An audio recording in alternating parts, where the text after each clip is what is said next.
Welcome back. You are watching Nigeria Decides 2023 on Trust TV. My name is Suleiman and I'm your host for the next 2 hours. The presidential and National Assembly elections are ongoing in all the 36 states of the Federation and of course the Federal Capital Territory, Abuja. Voting has been concluded and results collation is expected to commence. We have our correspondents spread across all the states to give you live updates of the situation in various parts of the country. I have with me 2 guests also in the studio. One is here, the other is on the way, with whom we will be discussing several issues around this election. The situation in various states, but also as it pertains to the voters. My first guest who is here is a former Editor-in-Chief of the News Agency of Nigeria, Malam Yusuf Zango. You're most welcome, sir. Thank you very much. Thank you. But we'll take a short break. When we return, we'll continue. Stay with us.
Welcome back.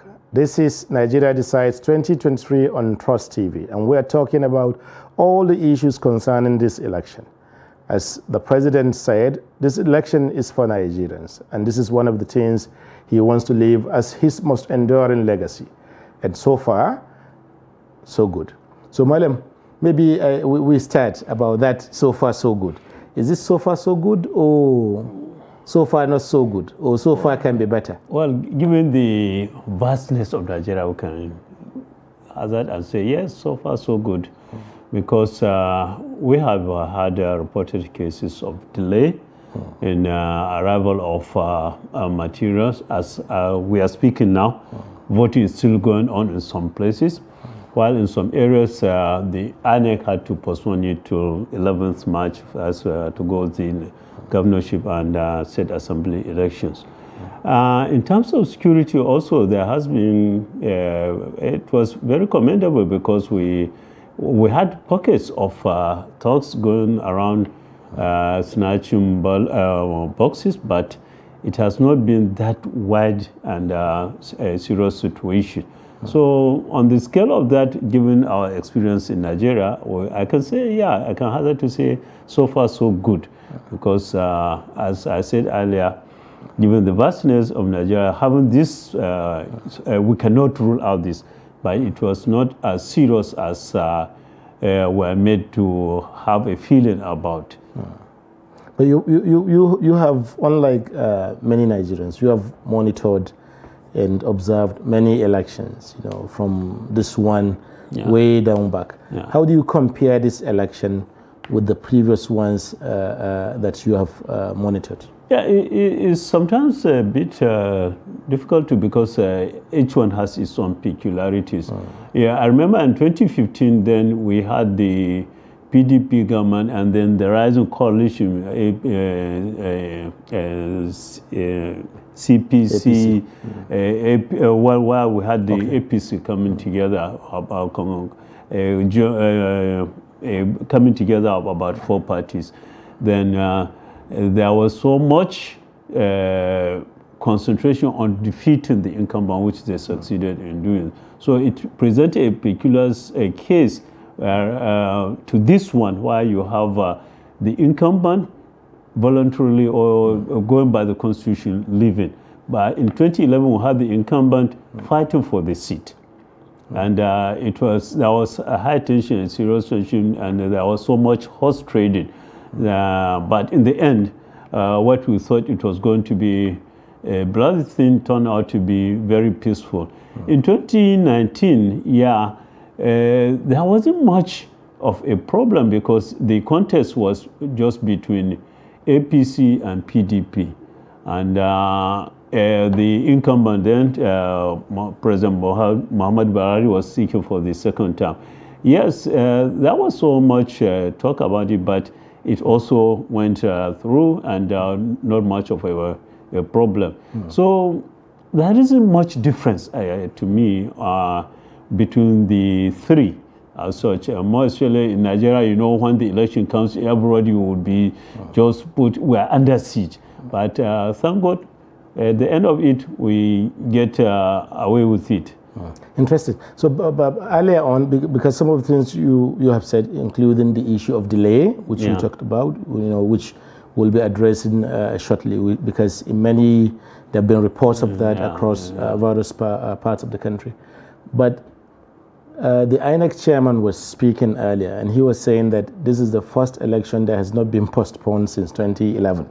How significant is that? Well, the fact that the election held as scheduled and not postponed? To be honest with me, that shouldn't be a yes. We shouldn't be proud of that, honestly. Ordinarily, we have come a long way. And Nigeria is vast. Nigeria has rich resources in terms of man and material. So we shouldn't be thinking of postponing election. But what even worries me is the fact that these hiccups were not peculiar to hinterlands. While we say maybe because of transportation problems, security problems. No, it happened in Lagos, it happened in Abuja, it happened in Kano. In some areas in Kano, voting started at 2:35. So what could be the reasons? Yes, as I was coming up here, voting was still going on in some areas in Kano, and many other places in urban cities. So what happened? And INEC looked for everything which it got, including the naira, which was the cash, difficult. Which no one else has. So I don't think INEC has that excuse. I don't know really. Maybe at the end of it, we need to do a serious postmortem and see, look, why is the problem? It shouldn't be continuous. But could it be the ad hoc staff? Because during elections, INEC employs sometimes up to 1 million people. So having 1 million people working for you at the same time within a few days can be quite challenging. Could that be No, I don't think it has to do with the ad hoc staff, because the ad hoc staff, they are not brought to Abuja, all of them, to start moving on election day.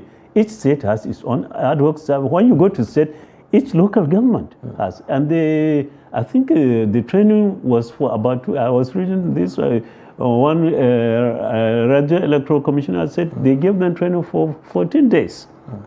So this didn't just start yesterday. And given the experience of INEC, I think they should have been able to find out, look, to solve this problem, because it keeps on recurring. And it's even, to me, it's a shame that we still have this recurrent problem. The Commonwealth Monitoring Group raised this issue. YAGA raised this issue. Why should we be having this? So it has nothing to do with ad hoc staff as far as I'm concerned. I think INEC should find what is the reason and take measures to see that it doesn't occur. Another thing, if you can recall, these things also happen when we have one-off election, off-the-season election, where we had a similar thing. Just one state, exactly one state. District. Having this in Ekiti and Osun, the latest one, we still have this problem.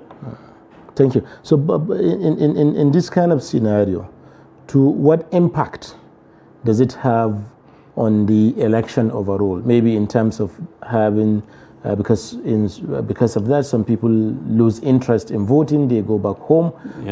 So what impact does it have? Maybe on voter turnout, or even on the outcome of the election itself? Yeah, it may have an impact in the sense that some people will just give up and say, look, I'm not going back.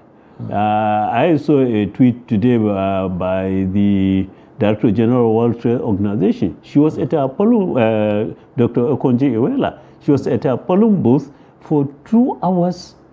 She was waiting for that to happen, you know. So if people are not patient enough, they will not go back. And the worst is the fact in future elections. We will have 2 scenarios in future elections. In the sense of, one is that people may not turn up because they may be frustrated, or everybody will wait till the last minute because I know that even if I go there, INEC officials may not be around. So that's a problem. But the luck is that the INEC, the chairman said that anybody who was on the queue by 2:30, voting will continue. So those who are determined to cast their vote will remain and cast their vote. But if people are still voting in some places now, whereas in other places people have already voted, or even forgotten the votes have been counted and forwarded to INEC national or state level portals. People have even forgotten that they even voted. What does that say about the nature of the election itself? Wouldn't that lead to accusations of malpractice or something? I thought about that, but it depends on the scale of that postponement, because what I thought of is it has made nonsense of even the restriction of movement, because if we say the restriction of movement is up to the time voting stops, it means that, and the restriction of movement is meant to curtail people invading an area from one place to another. Then you say, okay, by 2:30 you can move out. But by that 2:30, some areas they are still voting. Then what stops from area A, since they have finished everything, to go to area B.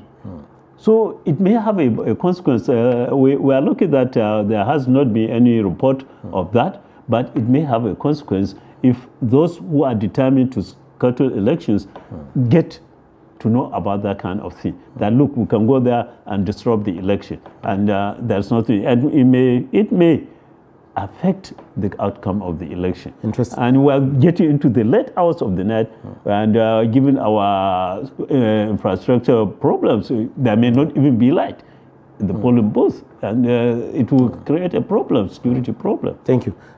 Well, while we're having discussion, we have another guest on the line from Zamfara State, Dr. Mikael Barrow, who is part of the observers of this process calling from Zamfara, Talata Mafara, Zamfara. Dr. Mikael, can you hear us?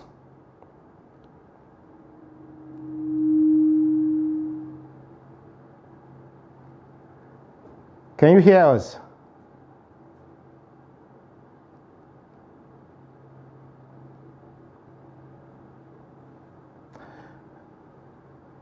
Okay. Oh, sorry, we lost him. His audio is poor, but we'll do our best and bring him back so that we can know what is happening. Because Zamfara State is one of the states in which many Nigerians would like to hear about, given the level of disruptions and insecurity that has been there for a long time in the run-up to the election. So what are your expectations? Have you had anything coming out of I haven't had anything coming out from Zamfara, but it could have been because those who are meant to vote in their areas have already left the area. So there's nothing else to do, because I was listening to a radio program the other day, about 2-3 days ago. They were on the air saying that, look, we have left even our places. So it means that they have maybe they have left even their voters cards there. So for now, there isn't much information about what happened in Zamfara. I really don't know whether there has been any arrangement by INEC to get them at the IDPs, because although I know there aren't much IDP camps in the Zamfara state, like what happened in 2019 with in Borno, where those IDP camps were able to cast their votes. Thank you. But recently, just 2 days ago, I think, INEC released names, the figures about those who actually collected their voter cards, permanent PVCs, as against the number of those who registered.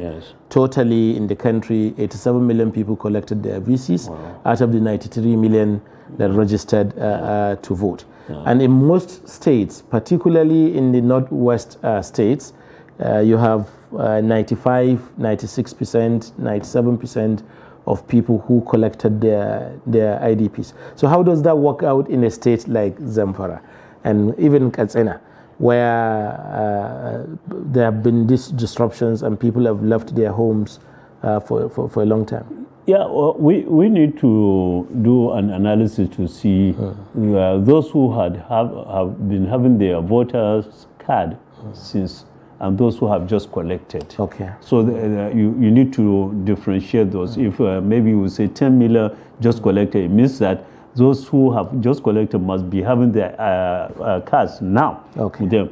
But if they had collected a long time ago, it could have been that their cards are still there in the villages they abandoned. So far, but in Katsina State, there has not been any report of any disruption. I think from the monitoring I did and the reports I think apart from Borno, where Boko Haram went to disrupt the voting, there has not been any report of the criminals attacking the voters or attacking villages. So, but the problem is not even the attack. The problem is that most of these villages are deserted. So, for them to go back, it takes a lot of courage for them to do that. And before today, I have not had any effort or any statement either from the government or from INEC saying, look, we're encouraging people to move back to their places so that they can do their civic duties. So as it now, until we get the results as they come out, we may not know really what really transpired there. Maybe by tomorrow, things will be open. Even without the results of the voting, we may have reports from the correspondence station there and see how it really went on there. Interesting. One of the interesting things that have come out of this election is the Economic and Financial Crimes Commission, EFCC staff, operatives, walking around across various states and various polling units. They were in Zamfara, for example. They were also in Anambra and in a few other places. What does that mean for the election, and what does that mean for even for the EFCC itself? Yeah, it's a bold move which we like to happen. But you see, the major problem we have in this country is not that, for that they have gone there to collect, to stop this. It happened in Osun, where there was even recorded cases of vote buying. But since the Osun election, how many people have been arraigned before the court? Interesting. This is the most important thing in this country. I keep saying that, look, unless somebody is made example of according to the law, this thing will continue. I was just, before I came in, I was watching a program where one lady was caught by I think EFCC, EFCC, with 18 voters card and with a list of, look, I have collected this with their bank details and everything. But I hope that lady will go and face the music. Not only that, those owners of those cars should also be prosecuted, because it is not, the issue is not even the buyer. Even the guy who sells his vote is also culpable. So unless EFCC follows its words with action, then it will be a showmanship. Maybe I don't want to, but I think that's very fundamental to future elections and future democracy in this country. Unless they are seen to be, some people are prosecuted, maybe jailed, and then others will take. But otherwise, soon after, by tomorrow or next tomorrow, we forget about it, and everybody will go back to the same business. And maybe the next election, the same lady will come and start buying the cars again. So does that mean EFCC is merely playing to the gallery? Well, I wouldn't know. Job, for now, I would say that maybe they are playing to the gallery, but they need to prove Nigerians wrong, and they need to, because they are part of confidence building. Because if I know that my vote will count, there's no point for me to sell it. And if I know that somebody will not just go around and buy the votes for somebody while my vote may not even count, then I will feel more confident to participate in the democracy. But unless we do that, it will be difficult for us to have the democracy we want in this country. Thank you. Another interesting thing that we have seen so far while the election has been going on is political leaders displaying their ballot papers to show who and who they have voted for. We have seen this in the case of former governor of Abia State. We have seen it in the case of the current governor of Benue State, Otom, and above all, even the president. So in the specific case of the president, what is he trying to communicate? Because this is the first time, this is the second time he has voted as president. So why is he what is he trying to communicate? Well, the first and the second time he voted, he had no reason to show us whom he voted for, because obviously he voted for himself. But this time around, I think because of what has been happening around the corner, right from the primary of the APC, there has been so much question mark on where does the president belong. You know, and of recent, even after when they started the campaign, it was said that the number one, that the vice president was not part of it. Some key government officials have not been part of it. And so the presidency has to come out to say, oh, look, the vice president was busy with state issues, and others, and ministers will also have to run the government. And after that, the issue of where the president was not even going with the campaign of then he started going. And the worst aspect was this Naira change. Yes. And even the candidate of the APC came out to say, look, it was meant to curtail his ambition.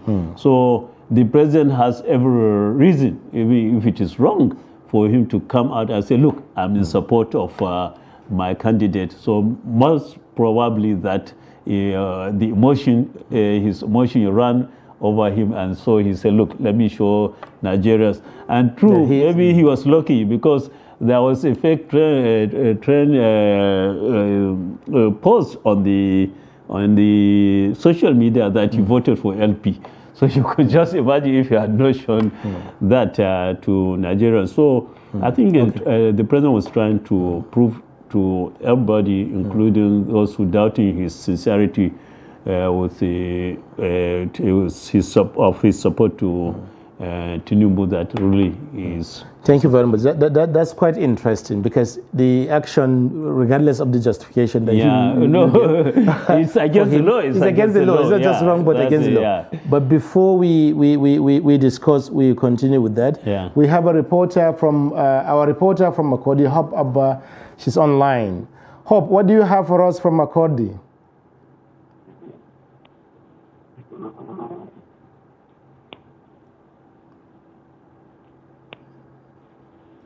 Hope Abba, what do you have for us from Makurdi?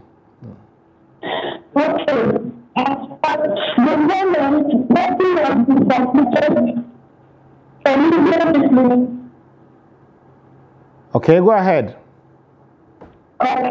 Yeah. At the moment, nothing has been considered for the state. Okay. But there are companies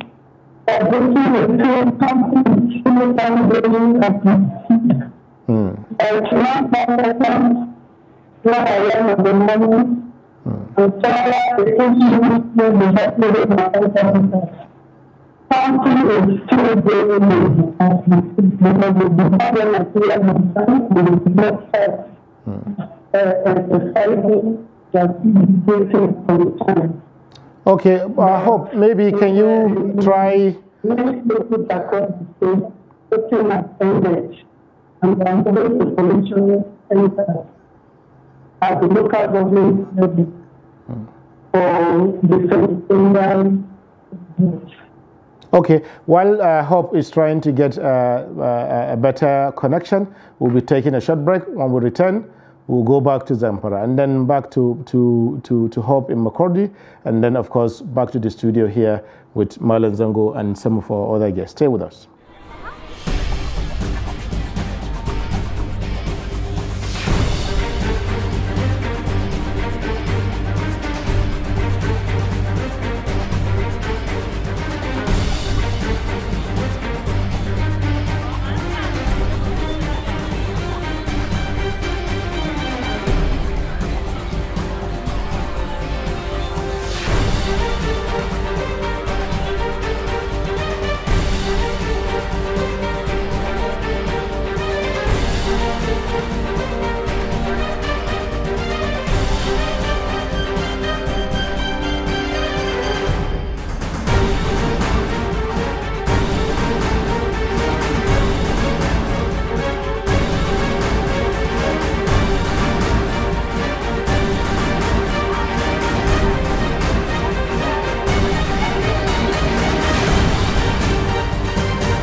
TV, documenting the Nigerian story. Now, as part of efforts to support Africa's goal of strengthening... Now, looking at the activity chart, as you can see right here, a total volume of 130... Created a Boko Haram crisis that at that time was restricted to Yobe. How secure are they? You can see security men with blood. This is the road leading up to the... Already, if you look at England's squad, you are looking at EPL, you are looking at their names. You are not looking at...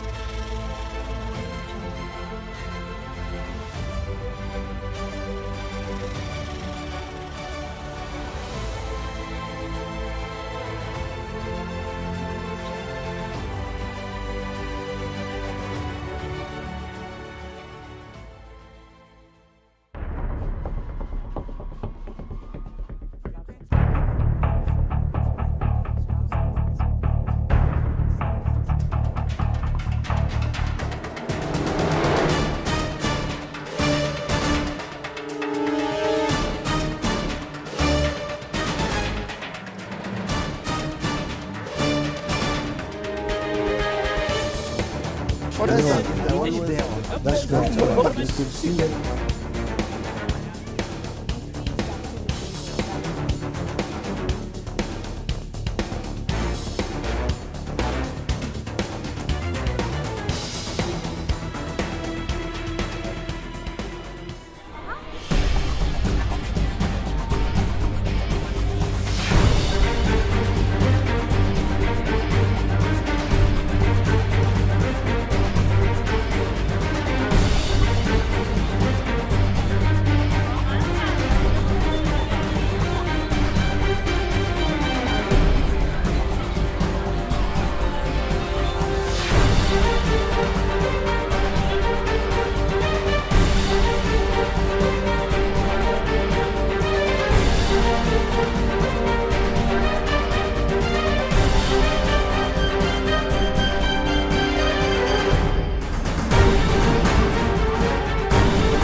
TV, document.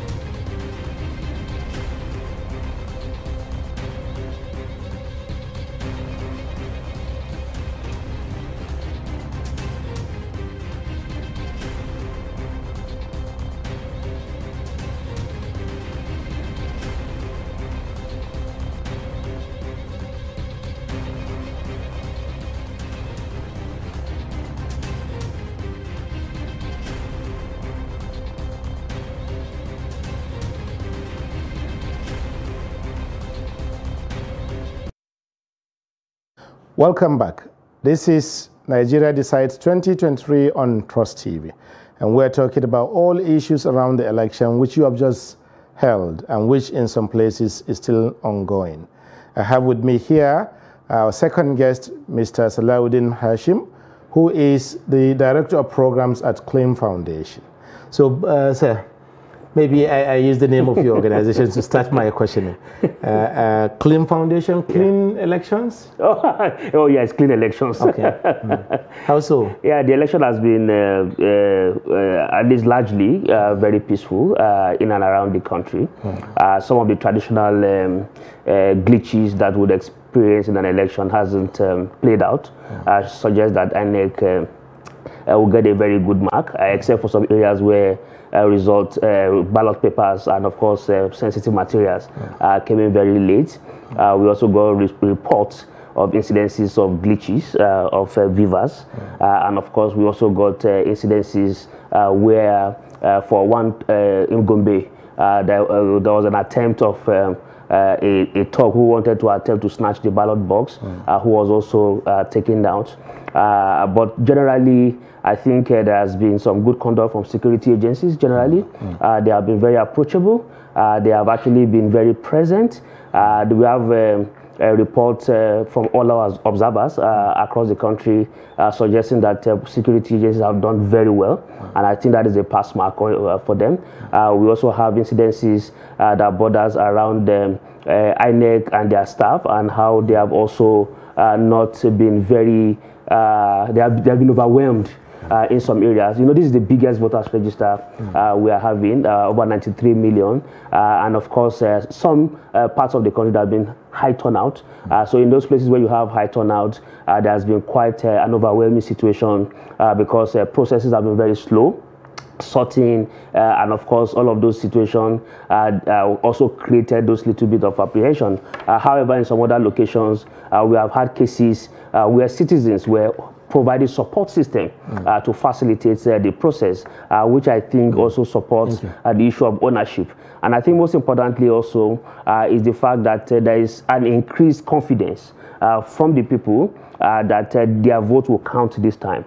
So we noticed that there seemed to be, because of some of the innovations that were introduced into the elections. There's an important issue that you just mentioned now. Malenzengo, do you want to intervene on this? Because he's saying that one of the reasons why you might have high voter turnout, you know, I think we will wait until the final election results come in, so that, because turnout is measured by data rather than with the eyes, right? So is that people have confidence that their votes will count. Do you think that the confidence of Nigerians has been rising with regards to the votes that they... Yeah, definitely. I think after the Ekiti and Osun elections, there has been more upbeat on the and more confidence in INEC. And I think when you look at it now, as the chairman was saying this evening, that now the thugs could only attack or try to snatch the beavers because they know that that's the only ultimate way to scuttle the election or the voting. So many people, I think many Nigerians have a feeling that we will get the result which is really, well, to a greater extent, authentic result. And even I think the players, that's the politicians, that's why we saw incidences of vote buying. You know, the issue became the vote buying, not vote snatcher, and so on and so forth. So that's it. And I think I'm confident that Nigerians are very confident that. Thank you. Mr. Slow, you've been in this business for a long time, you know, in this development business, promoting democracy for a long time. Why is it that now we're talking, the BVAS has just been introduced, this this is the first general election in which the BVAS has been used, you know.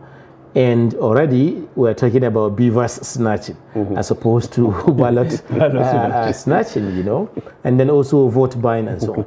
What is it with the Nigerian politician that there must be a shortcut to victory at the polls. Yeah. Unfortunately, in all of the stakeholders that surrounds our elections in this country, the only stakeholder that didn't change in terms of mindset is actually the politician. Okay, and the political party. INEC has moved, they have reformed, the processes have moved, security agencies are trying to professionalize. All the value chains are actually trying to make progress to be better. But only the politician has remained a little bit static. And that is because they have this concept of power that suggests that power is something that you have to get by all means. So whether it is do or die, by crook or by hook, by every means necessary. And it is because of the concept of winner takes all. So they want to put in everything to be able to get the maximum result. So that has always been the major challenge actually. And in itself, for me, I think it is something that is also a big learning curve that we must really understand. Because if you look at it, the traditional method of actually violating or scuttling an election is not playing out anymore. Those days we see ballot box stuffing, ballot box starching, those things are irrelevant anymore. So that is why you see this show of vote buying now coming as a new lexicon. And it is so because you have to prevail, somebody must have to show up and vote. So for somebody to show up and vote, it means that you just have to incentivize. I hate to interrupt you, but we have a guest online that we've been looking to. We have Dr. Barau online, who is a lecturer at the Usman Danfodio University. Dr. Barau, are you there? Yes, I am. Good evening. Can you hear me?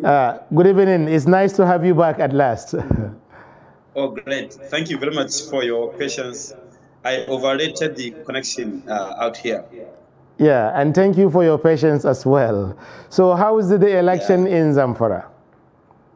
Okay, I'm right now at Lata Mafara, one of the 14 local governments in Zamfara state. Of course, talking about security situation, Lata Mafara is reasonably moderate compared to other local governments, especially those neighboring Katsina and Kaduna, such as Fe, Zuru, Shinkafi, and of course for Kaduna, some parts of Maru. But just to narrate my experience, at around 2-3 a.m., I went to the INEC office here, the local INEC office, and I found that election materials were being distributed to the farthest wards in my local government, about 6 of them. And then later in the morning, around 4-5, those wards that are closer, that are within townships, also got their materials. For the township, actually, voting started at around 9-10 a.m. So before then, there was a sort of nervousness that this is something that should have started by 8:30, and many polling units had voters come out, and then there was a bit of concern. But then that was allayed by 11 a.m. when almost all the polling units within Lata Mafara picked up. The process was pretty effective. And I think thanks to the partitioning, if I may use that, partitioning of the different polling units. Take, for example, in Zamfara State, before the polling units were some 2,500. But now we have 3,521 polling units. Well over 1,000 polling units are added, which means a number of larger polling units with 1,500 voters were split. Thank you, and Doctor. It became a lot slimmer. And that really improved the process. If I may ask, you said that in the places where you are, the voting started around 9-10 a.m. There have been reported cases of delayed commencement of the voting process in many parts of the country. Is there any part of Zamfara where you witnessed this? Really, a number of those words that I told you had their materials around 2 a.m.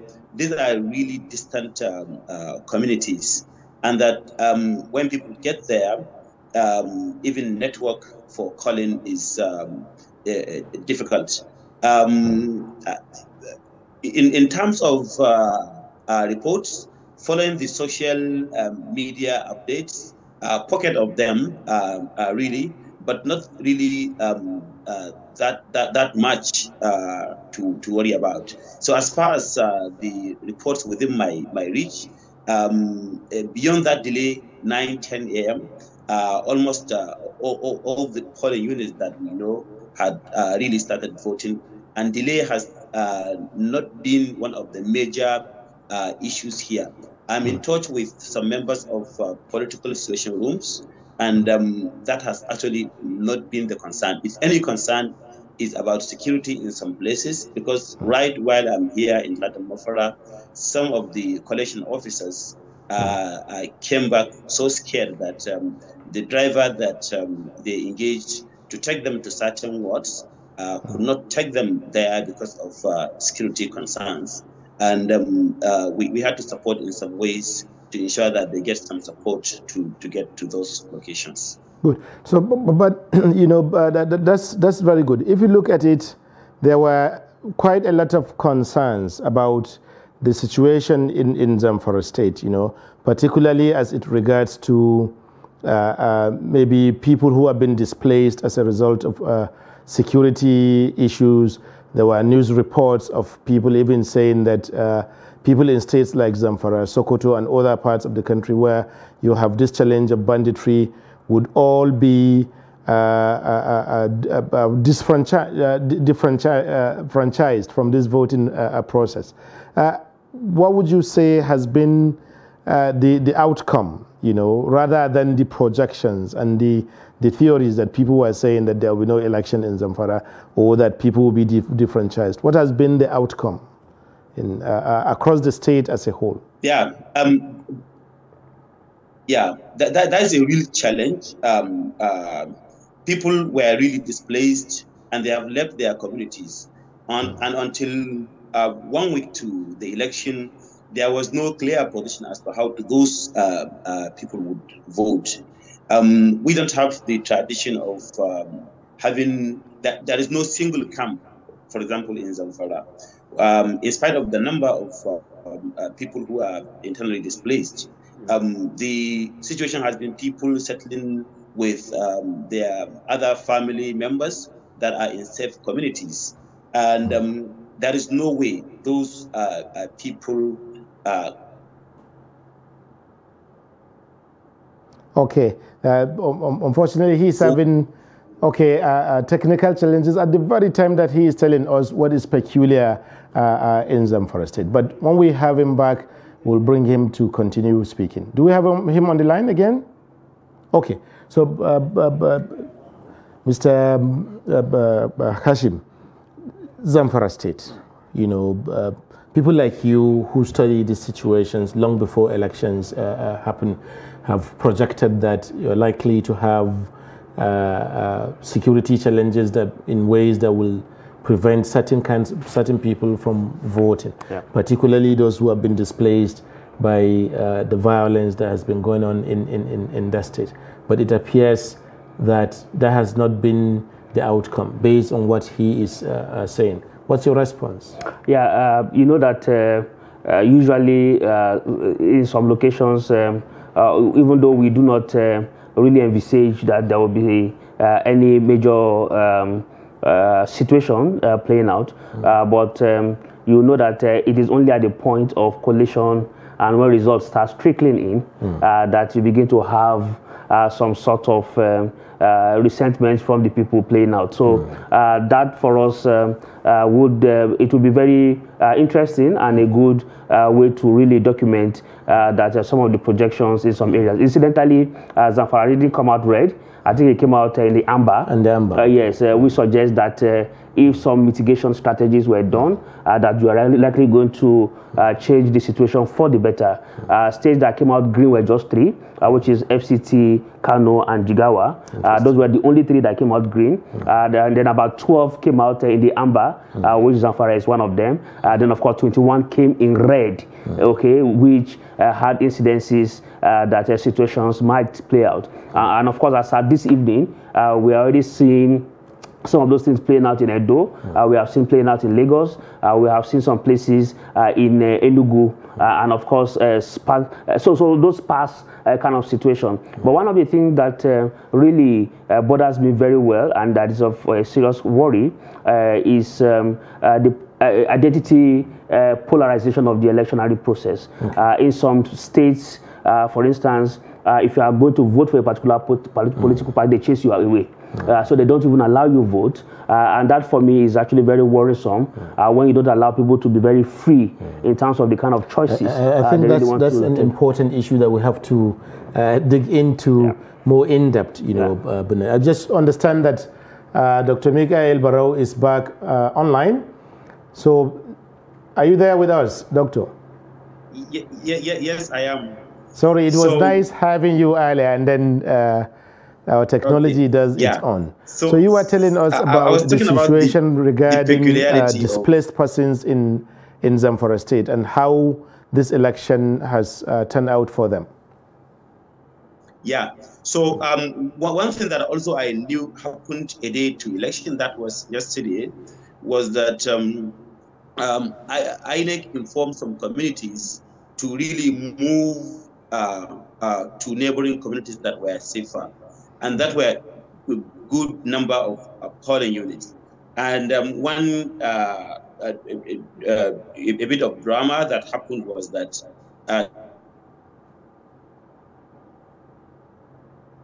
these communities had preferences for government.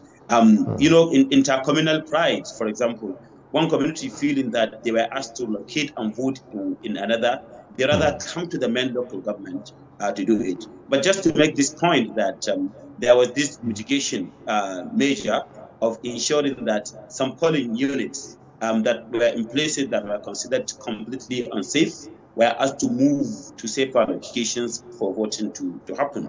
And that was the announcement yesterday, and that was that caused a lot of adjustment, especially for even political actors that are willing for vote in those communities. So the overall, the voting is happening, or has already happened in some places, and we have started seeing results on social media from different polling units, even from those that are considered really remote. Some of those we are not sure of their veracity, but from the experiences of 2019 elections, they are something really to consider and agree on, because they most sometimes are consistent with the final results that have been declared.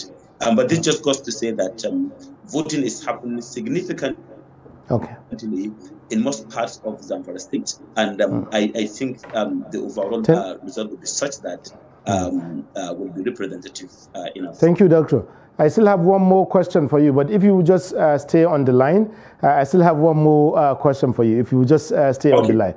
For now, we have another caller. Yeah. I mean, we have one of our correspondents from Bauchi State, Ibrahim Imam.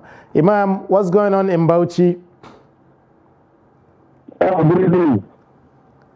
Yes, go ahead. Tell us what's going on. What's the situation right now in Bauchi? Okay, right now, the voting exercise concluded in some areas, which the already reporting and counting has begun.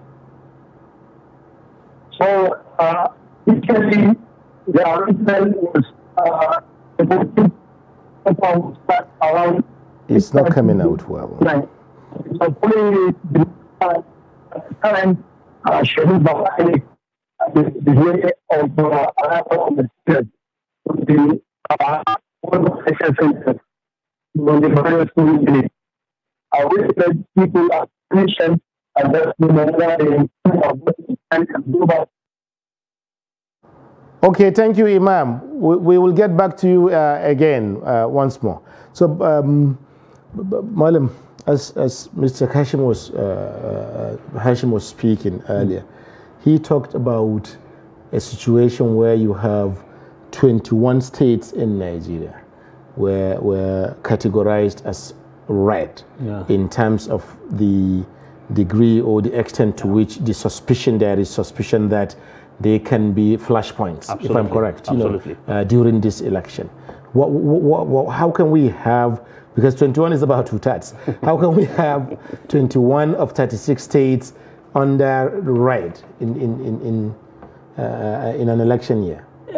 I think two things. One, well, we've been having this problem of banditry in the northwest, in the northeast, the terrorists, in the southeast we have the APOP.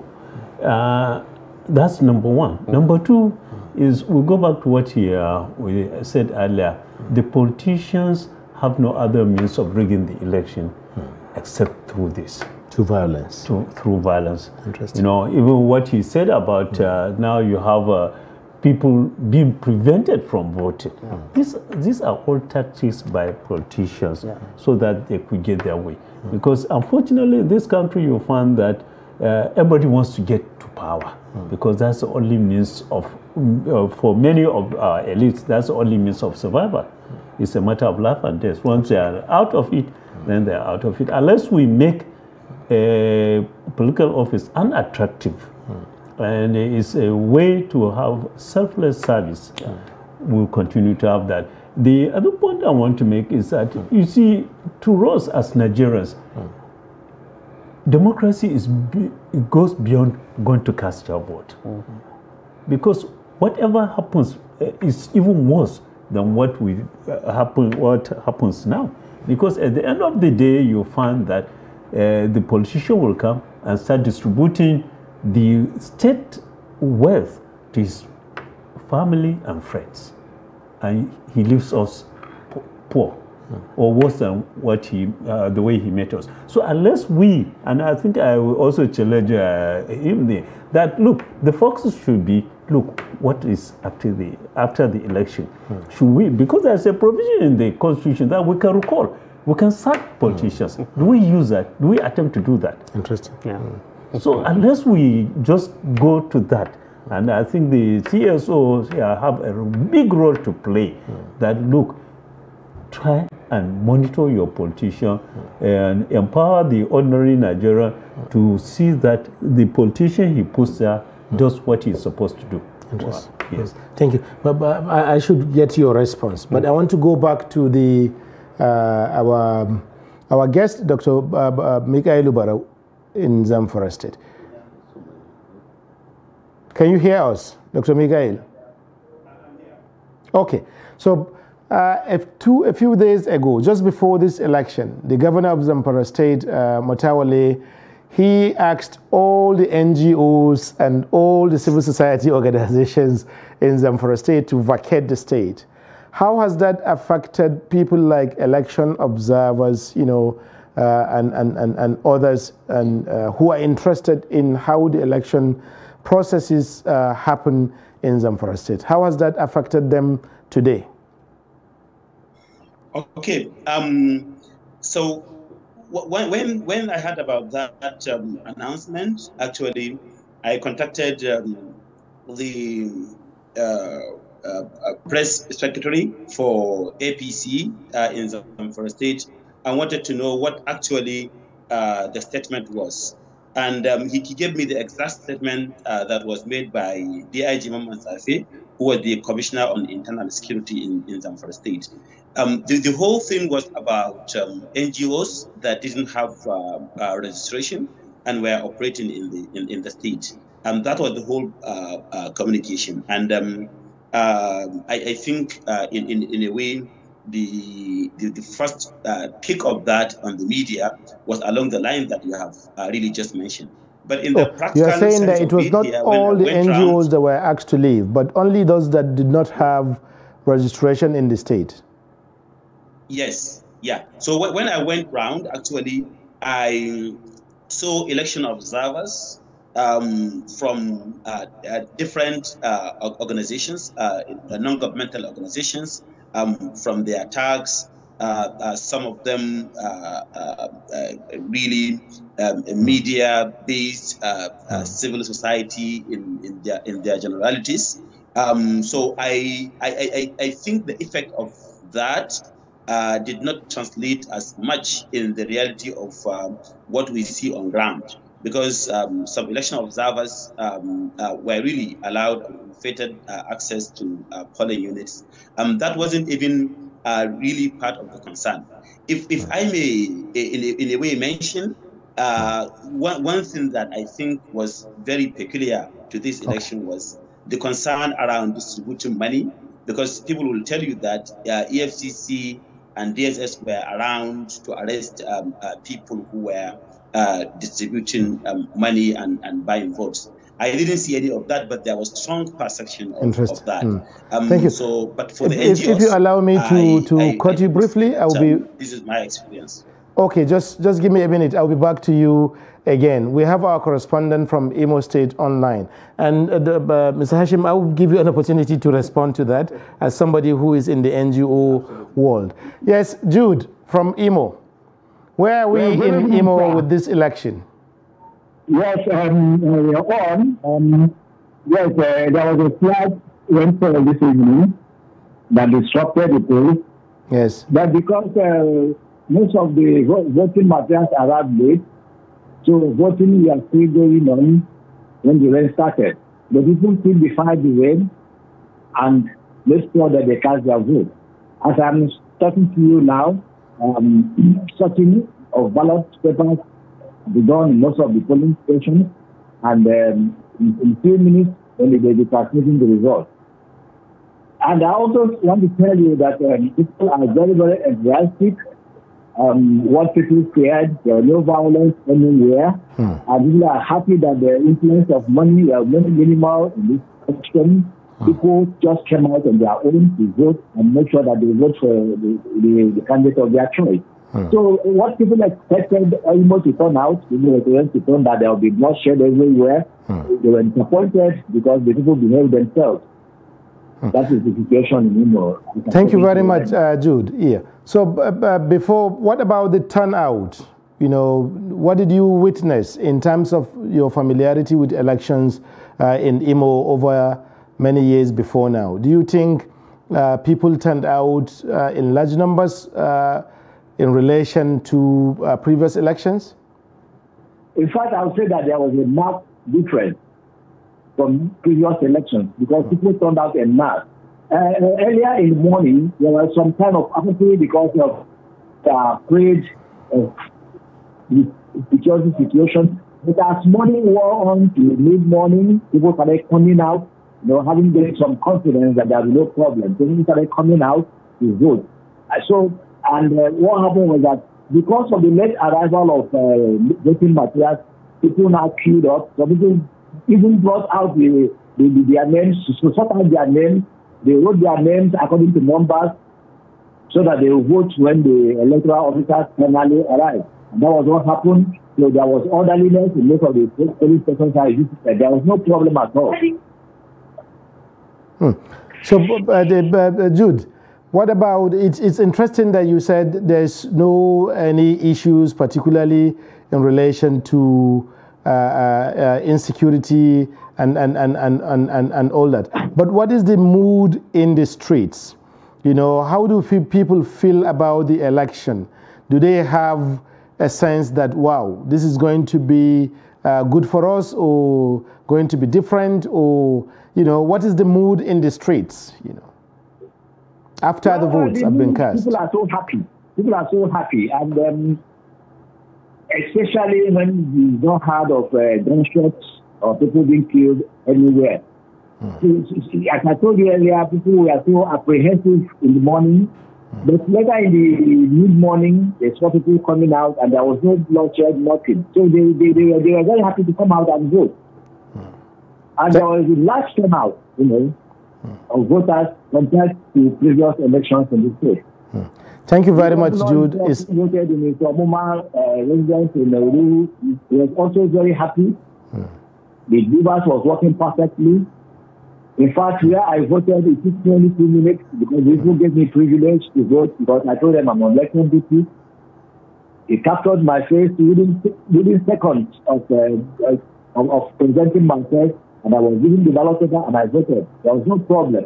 In fact, contrary to what people expected, that people will boil over or the clashes all over, the people behave themselves, knowing that this is the chance they have been craving for. Thank you very much, Jude. It's nice hearing from you from Imo State. We'll be taking a short break. When we return, we'll continue on Nigeria Decides 2023 on Trust TV. Stay with us. Now, as part of efforts to support Africa's goal of strengthening... Now, looking at the activity chart, as you can see right here, total volume of more than 30... Inherited a Boko Haram crisis that at that time was restricted to Yobe. How secure are they? You can see security men with blood. This is the road leading up to the... Or really, if you look at England squad, you are looking at EPL, you are looking at their names. You are not looking at...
TV, documenting the Nigerian story.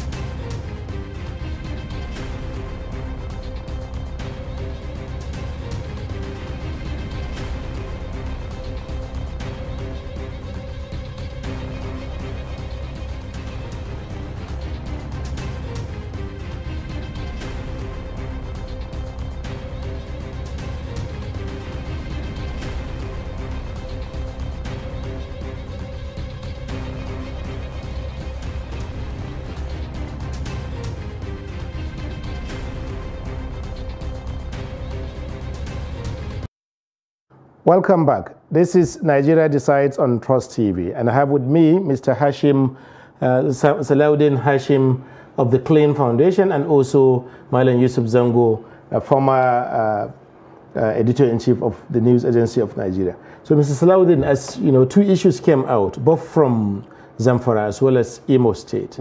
I'm sure both Zamfara and Imo State were read in the initial projections that you made. But Zamfara was Amber.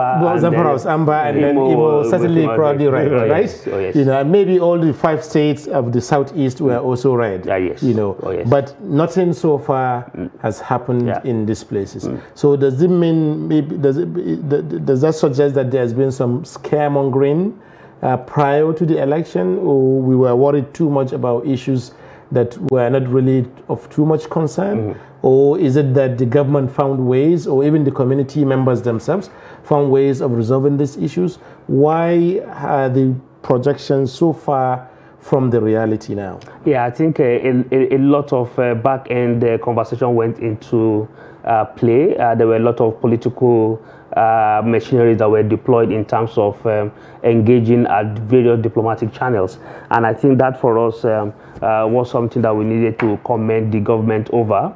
They showed a lot of will in terms of using both kinetic and non-kinetic approach. Once they deploy military hardware and platform, there was still a lot of peace-building method that also went into play. And just 2 days before the election, once Simon Ekpa was also arrested, I said, look, as a student of revolutionary theory, once you cut off somebody like that, it takes a few days before the group will get themselves back, because one, they were caught by surprise and they don't know which direction to go. So whatever happens, election will come and go before they can then begin to find their feet again. So that for me was also some of that good success that was also recorded. And we also noticed very clearly that the people for once also felt that, look, it was time. And that is because they also have a very prominent son from the southeast who is also seen to be very much projected. So for them, going the other way might be losing the chances of getting that fellow to also make his mark. So there were quite a lot of variables and factors that came to play, which we think was really good. But most importantly, we must commend the media and the civil society for a lot of effort that went into the entire peace building architecture, ensuring that they provide some kind of stopgap measure, you know, that wouldn't let things play out. But some of the things we have only recorded so far was actually the fact that people were being prevented to vote for a particular political party, which we think were regular and conventional in some places. We have also seen in some locations that in Lagos it also played out, you know, and that in itself are some of those regular strategies that political parties always play out. But above all is the fact that we must also commend security agencies for the kind of response plan they had, for the show of force that came before the election, for the kind of strategic communication which they deployed. One thing that came out very consistently, this time around differently, from security agencies is communication. Yes. And I tell people one of the biggest tool to actually, for peace building is actually when you communicate very clearly. And that came out very strongly from all the security agents, particularly the IG of the police. And I think it is important that we must continue to commend what has happened so far. It suggests that we learn by the day and we learn after every election. And that we cannot just say that even in the US, where you have over 300 years of democracy, we still had incidences in the last 2-3 elections where people were being accused of different kind of situation. We saw how at some point even people invaded the Capitol. Okay, so we shouldn't see ourselves as the worst kind of, it is part of learning, and we must continue to progress. We will continue to, once every step is bad, we'll learn from it, then we'll take the right one forward. And at every time we put the best foot forward, tendencies are there that over time we will get there. But one thing is very certain, that we have made significant progress. What we used to know as the regulars in electionary Nigeria didn't play out this time around, you know, and that for us is a good thing. We must commend INEC, we must commend security agencies, we must commend the media, civil society, because combined efforts from stakeholders. Unfortunately, only the political parties and the politicians seem to have remained very traditional. Yes. And I think the reason why that is so is because there has not been targeted programming to be able to reform the ideology of our political parties. Very and people, you know, campaign period, you see massive crowd here, massive crowd here. Absence of ideology. The same crowd will turn off for Labour Party, will turn off for PDP, will turn off for APC because of the commercialization of campaigning in the country. So it is actually one thing that we need to structure, that political parties must develop ideology. If you do that, it will work. Two is that political parties must develop nominal roles. There must be a way. I mean, unfortunately, this time around, one of the negative things that we also notice, you see a party candidate for a particular position who is also a DG of a campaign for another particular political party. So it tells you that how to cross carpet is so easy. So normal. So those are the kind of things that political parties must do. So we need to reform the entire process. And one of the ways to get that done is one, to engage it directly, and two, to have the issue of independent candidacy. Over time, People might begin to see independent candidacy as the holy grail. I don't need to become, if I don't think any party can sell or project my image, I stand alone and see what happens. And we are likely going to get there because we now see that there's an emergence of people who really seem to want to engage. But finally on this note is the fact that there is a particular movement that you cannot place, whether it's a movement or a militia, the way they project candidature and the way they actually... You cannot want to get a new Nigeria and be intolerant to other people's views. We will come back to that. And that for me is one issue. That's an important issue that we will need to deal with. But Malam Zongo, just before I come back to you, I want to go to our guest in Zamfara. Dr. Michael, you are still with us. Thank you. You know, Zamfara and Sokoto and Kebbi are like triplets, you know, they are all both sides of the same trouser. So if whatever is going on in Zamfara is likely also to have effects in Sokoto and other states. So maybe you have an idea of what's going on in Sokoto and Kebbi that you can share with our viewers. Yeah, that's actually right. Sokoto and Zamfara and of course Kebbi have a lot of things in common, being part of the old Sokoto state.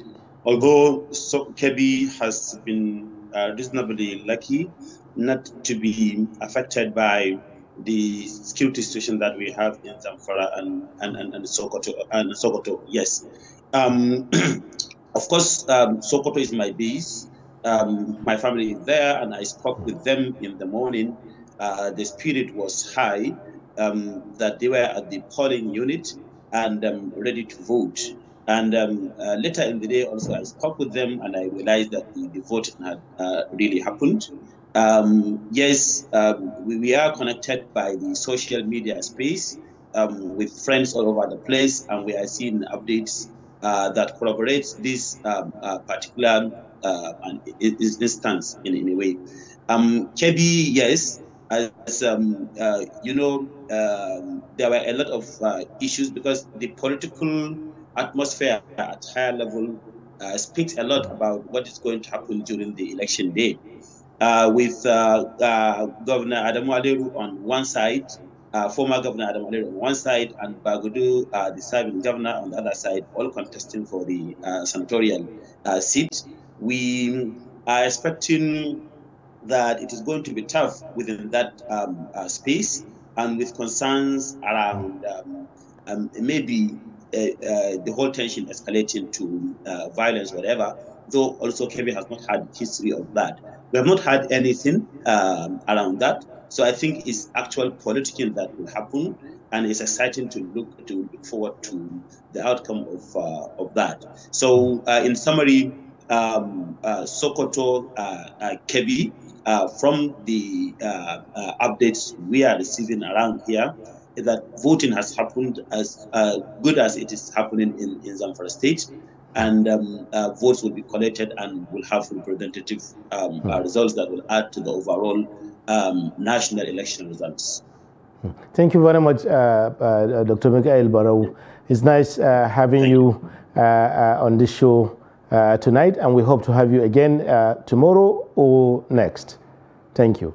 So, thank you. So, Malam Yusuf, this issue of particular kinds of voters or voters in general being intolerant of the views of other people, you know, and so on. How does that work out on election day?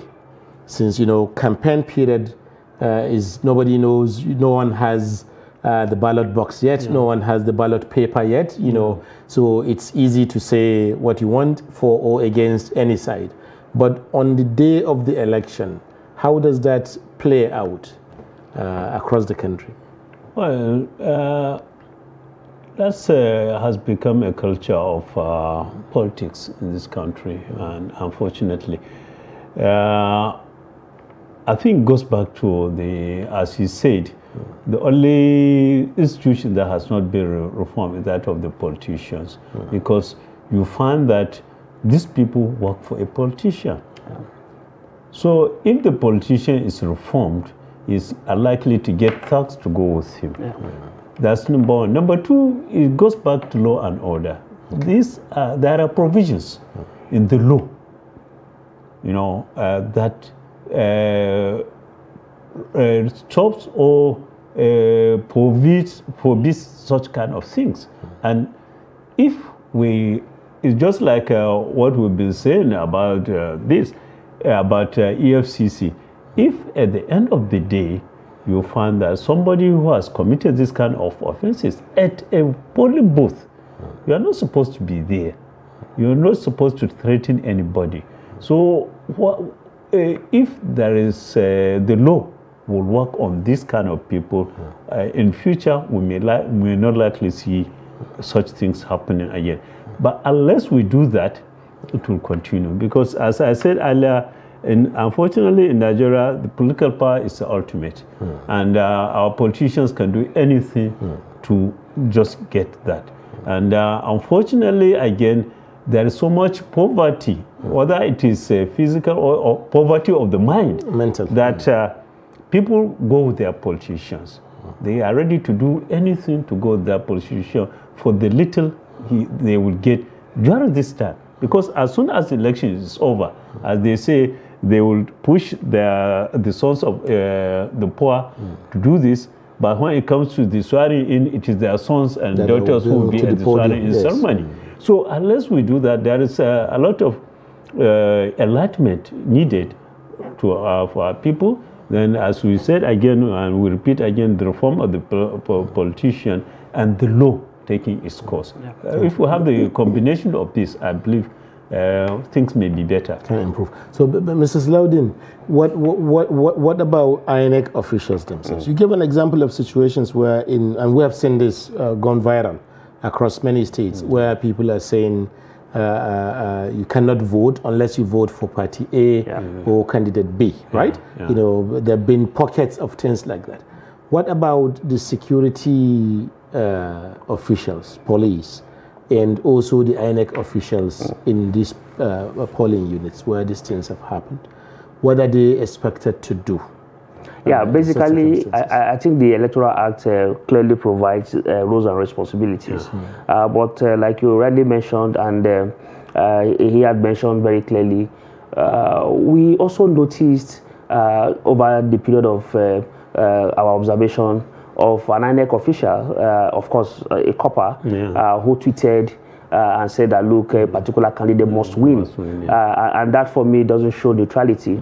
Most importantly, in an election, security agencies and INEC officials are umpires, and they must actually show absolute neutrality in the entire process. And one of the key gaps that seem not to have also been mentioned is the fact that security officials who accompany their principals to vote have also over the time shown some of our zealousness.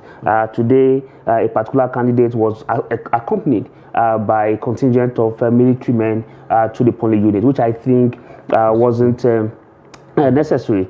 So these are some of the things that we picked in the process, but neutrality is key in all of this. Accountability is very fundamental, and of course there are also new provisions that speaks to the issue of declaring results under duress. And you know too well that in the last election we also saw a sitting senator who also benefited from that, and I think that particular incident made us learn, and of course inserted it in the Electoral Act. And one of the things that also I think we didn't envisage is force majeure. How do we take care of candidates, for instance, when nature comes calling days before the election?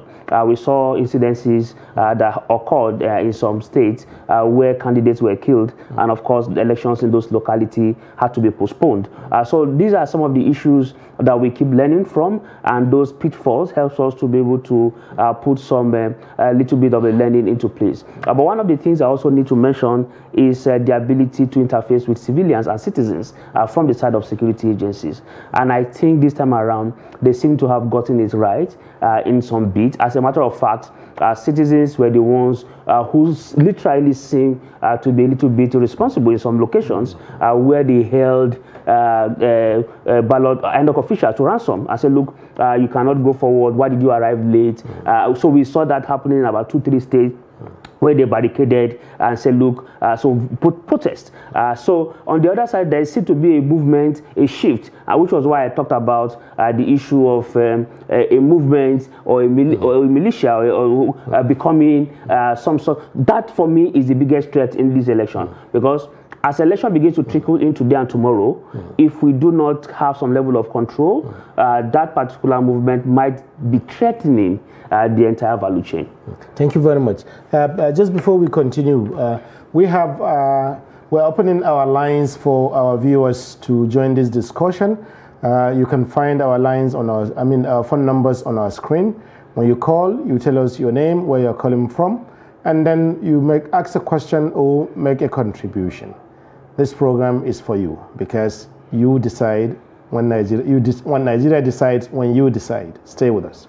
So, Malam, one of the issues that has come out here that we have not talked about, which I thought maybe we could discuss, is the so-called impact, or the impact that the Naira redesign policy was supposed to have on election day, on the voting, on turnout, or in some cases even on the election outcome. Yeah. So what can you say about that? Has there been any sign that something like that has happened? It's difficult to, because there's no scientific way to measure it, but psychologically we believe it worked, probably because for some, because we have had cases in Rivers where somebody was arrested with nearly $500,000. We have a similar case in Lagos, 34 million naira. And as I keep on saying that sometimes this may be okay on the surface, but when you go down inside, because the politicians, many of them on the banks, even if they do not own the bank, they patronize these banks, and the banks know, because they're in business.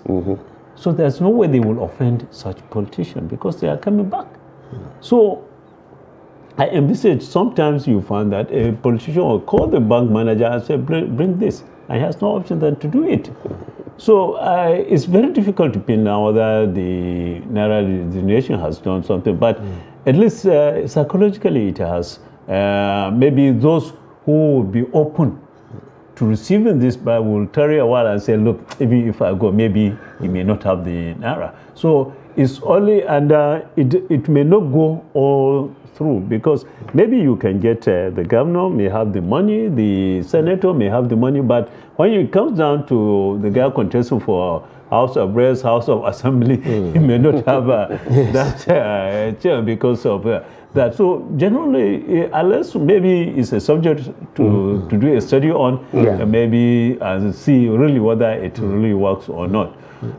So for now, we say, well, we leave it. I think it's better to guess. Yes. So, but Mr. Salahuddin, what about the cash crunch that's a result of? Okay. We have, just before you speak, I'll be coming back to you. We have Obonna from Bayelsa State on the line. Obonna, go ahead, please. I thank you people. I thank you people for your visionary on my Nigerian design. And also, I thank the Metropolitan Police for and other security agencies for policing this election very well. And this whole atmosphere is happening back. Election is free and fair. I thank you very much. May God bless Nigeria and Bayelsa State. Thank you, Obonna. If I may ask you one question. Bayelsa State is a riverine area, and traditionally it has always had challenges in terms of INEC officials reaching voters in that area. What is the situation this time around, today?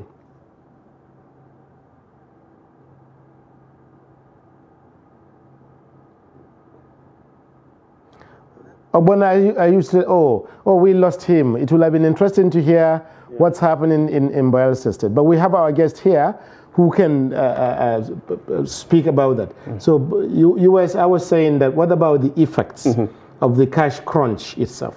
The fact that there has been not much Naira in circulation for about 5-6 weeks now in the country. Has that had any effect in the election? Yeah, basically, like he rightly mentioned, the value of the ballot just went high to become $50 because experienced politicians. I have to stop you again because Ogbonna is back. Yes. So when we are on the call-in session, we give priority to our callers. So if your call got dropped, maybe by the network or anything, try calling again and we'll have you back quickly. Ogbonna, please go ahead. I'm still online. The issue is what the riverine area are not planned. The election is free and fair here. Okay. I'm happy with His Excellency Doediri for the peaceful coordination of everything in my state, both the security in Interland and Plan for the riverine area. The area here is calm. Monitor is free and fair. So what about places like Membe? Were they able to vote? Do you have any news? And Braz and all these other places? Smooth. There is no problem. Okay. So, do we still have you, Ogbonna? Yes, I'm still online. Okay. So I mean, these other areas, do they have, what time did people start voting? You know, these places that Braz, Membe, and these other areas. Okay. What time did they start voting, or are they still voting now? The election materials came very late in some areas like Okaka, Iteki. The election, the materials come very late. That made the people to go back, and the electoral commissioner directed that they should continue. I go to the polling unit. Thank you very much, Ogbonna. It's nice having you, and always stay with us when we have, always stay with Trust TV. We'll be taking a short break. When we return, we'll return again with your Nigeria Decides 2023 on Trust TV. Stay with us. It done the come. Population and housing census. It done the come. Oh yeah, everybody get ready, well. On the 29th of March to the 2nd of April 2023, the National Population Commission will be conducting a comprehensive population and housing census to generate reliable, sustainable, and up-to-date data needed for policy formulation, security, national planning, and development. Population and housing census, it go make life better, because na him our government is going to use. National Population and Housing Census 2023. It's your civic responsibility. Please support it. The 2023 Population and Housing Census is being conducted by the National Population Commission, NPC. Personal data assistants, PDAs, will be deployed countrywide for the census exercise. Everything will be done digitally. Census on the come for April 2023. Nigeria's 2023 Population and Housing Census. On the 29th of March to the 2nd of April 2023. You count. Be counted.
Welcome back. You are watching Nigeria Decides on Trust TV, and we're talking all things election today.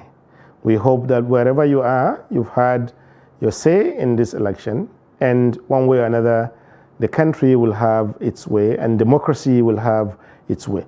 So I'm with my guest here, Mr. Kashim. Sorry, Salahuddin Hashim. I was just asking you whether the cash crunch, the fact that there is no money in cash. You know, you had a member, House of Reps from Kano State, I think, saying that by law he is required to have to be able to spend up to 70 million to prosecute his election as a validly nominated candidate in the election by his party. So is there any sense in which this lack of cash in the economy may have had a hand in this election in any way? Yeah, no, yeah, it does. And I think basically the issue of late arrival of logistics that were reported across the country may have been occasioned by this, because you know too well that our economy is cash dependent. So it is difficult for you to be able to divorce that. Secondly, is that the biggest beneficiary of this absence of cash were those who sell various merchandise.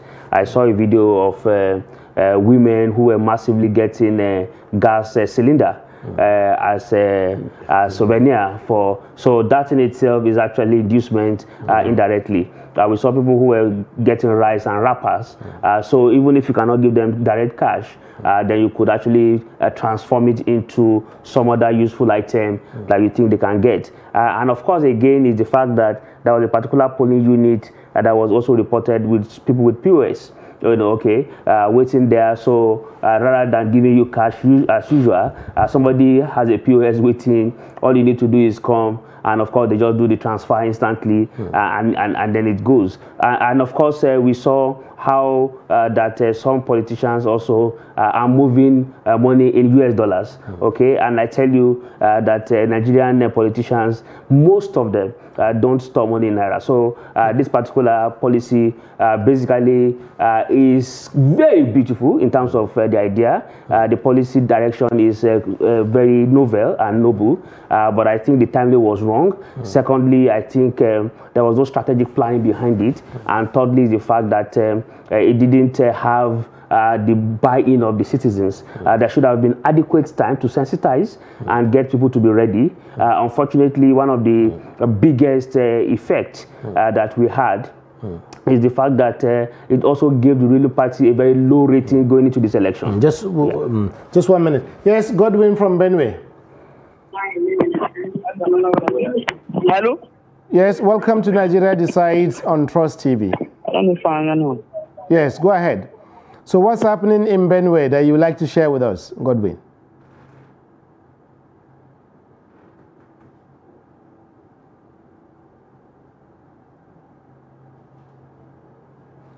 Godwin, are you there with us?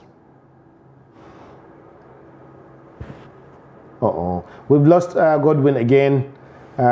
When we get him back or any other callers, you can see our numbers on our screen. When you call, you tell us your name first, and then tell us what contributions you have or any questions that you might have. Okay, we just have another caller. Yes, please. Hello? Yes, go ahead. Tell us your name and where you are calling from. My name is Godwin. I'm calling from Benue State. Okay, Godwin, we lost you earlier. Yeah, go ahead. So, I want to confirm something with this election, this 2023 election. Go ahead, ask the question. Can I ask you people a question? Yes, go ahead, yes. For this election, please, sir, may you just give me a clear issue for this election? I want to know who is going to win this election as your own thing. Thank you, Godwin. Well, I cannot answer that question directly, but I have two guests here who I'm sure can answer you on that. Yes, madam, you go first. Yes. I wouldn't like to answer this question because the polls have just closed, and in some cases, in some instances, people are still casting their votes, and in some states or some polling units, I think in one setting, about 114 polling units, they will have their election on the 11th. So it's a bit difficult. I think I will just appeal to Godwin to just be patient. Maybe by tomorrow we see where it will go in. We'll begin to hazard a guess. For now, I don't think it's easy to answer that question. Thank you. Do you want to intervene? Yeah, because the law does not permit actually to do so, and of course only INEC has that powers for that declaration. I think Godwin is apprehensive. Maybe some expectations are not going the way he had, so he's actually trying to wait. But I think the fact that he should be patient and wait, it doesn't take too long for him to get that result. So I think INEC is the only organization and of course institution that has the mandate to actually answer that particular question. Thank you. So Godwin, if anyone tells you who is going to win the election at this point, maybe you shouldn't believe them. You should wait until the INEC chairman declares results, and as regards other down ballot results like senators and members, House of Representatives, I'm sure that too will come from INEC, right? So you just wait. Hopefully things are going to be quicker than usual this time around, which is one of the issues I think we should be looking at.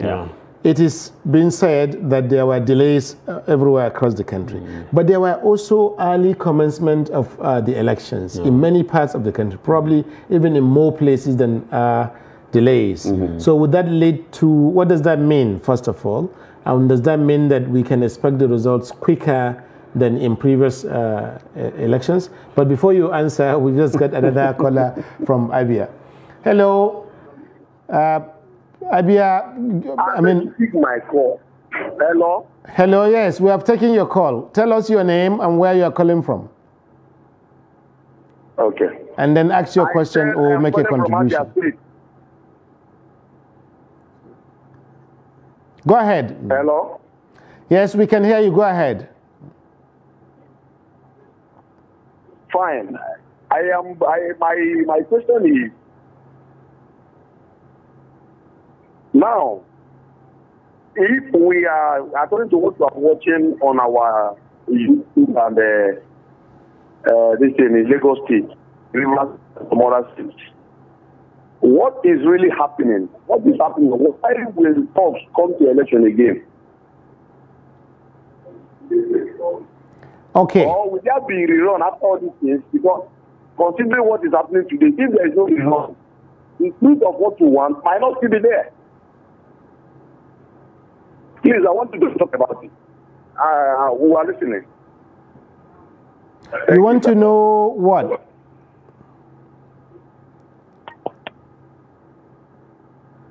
It appears that we may have lost him there. So as we were saying, you know, we're talking about early commencement of the elections. Would that also imply, you know, the results will come in early, or what do you make of it? Oh yes, I think that will be the case, and the chairman of INEC had clearly mentioned that results will come as quickly and early as possible.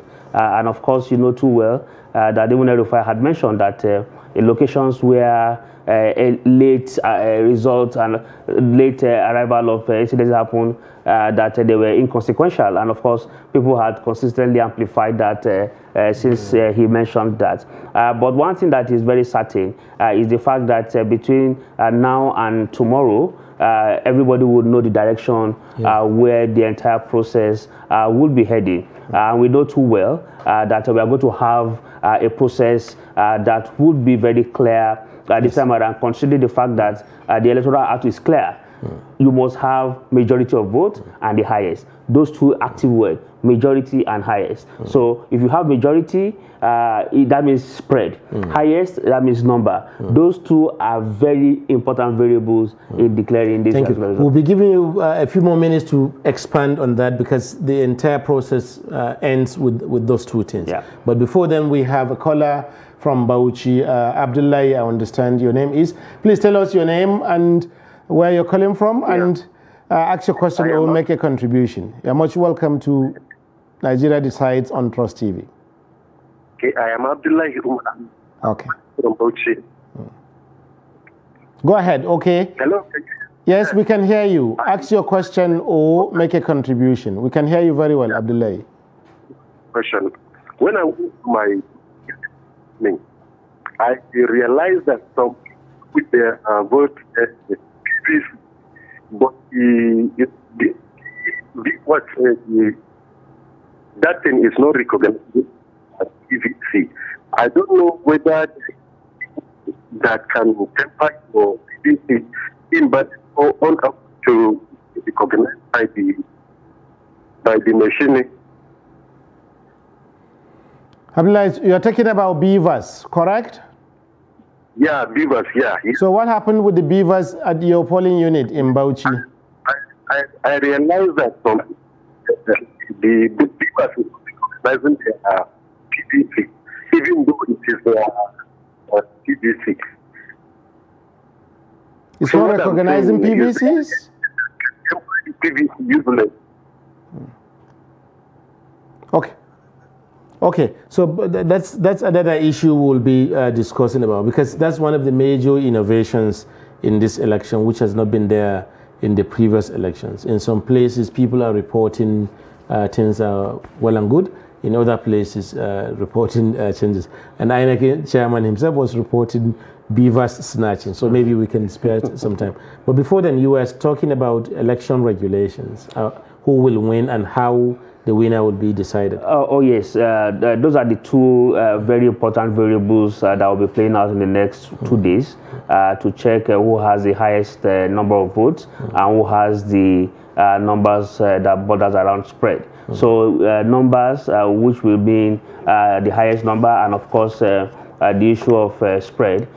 So you must have two-thirds spread across all 36, I mean two-third majority, and of course highest number of votes. Where that does not happen, it means that there would be likely a rerun of the elections. And unfortunately, this time around, rerun still will not happen between two variables. It will still happen between all parties that are involved until they get that person who satisfies the conditionalities in the law. So these are some of the things that citizens need to be aware of, and of course manage expectation, because you can't be as it is now following all the messy results coming from the social media. Yes, some of them are close to call, but a number of places it is just some strategic people trying to use it to incite the people. So if it doesn't come out that way eventually, then of course there will be this conspiracy theory that somebody had compromised somewhere. So I think the more important thing to citizens now is to be calm and not, and you must verify. And good enough, INEC has what they call the IREV. It is a portal where you can, from your room, you can be following the results as they come in, so that you don't have to follow social media, because the only legitimate platform where you can actually follow for results as they come in is the IREV, is the INEC portal where you can actually follow the results as they come in. Thank you. Well, just before I get, you addressed that issue, because he talked about social media and people's expectations, which I think are important. But just before we go into that, we have a caller from Nasarawa. Please tell us your name and then where you're calling from, and ask your question or make a contribution. You're welcome to Trust TV. I'm coming from Nasarawa State. Okay, go ahead. Yes. Okay. I said that I want to use this opportunity to commend President Muhammad Buhari for the directive that he gives to the military personnel. Okay. Hello? Yes, we can hear you. Are you listening? Yes, we're hearing you. I'm hearing you. Okay. I say over the directive that he gave the security personnel. Because most of the police. Okay. Are you happy with the security personnel?